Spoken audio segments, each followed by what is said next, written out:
తెలంగాణ వాదం గురించి, తెలంగాణ సాధించిన సాధకుడు పదాన్ని తీసుకపోయి కల్లికొట్లో పెడితే ఎట్లా దాన్ని సమర్థిస్తారు?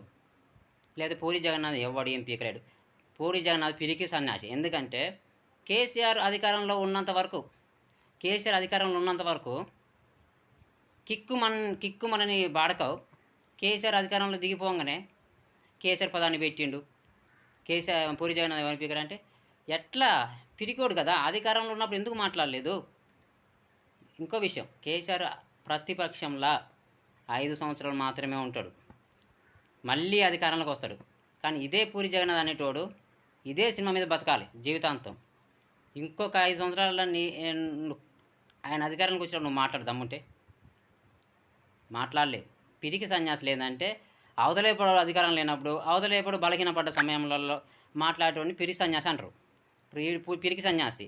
ఇంకొక విషయం ఏంటంటే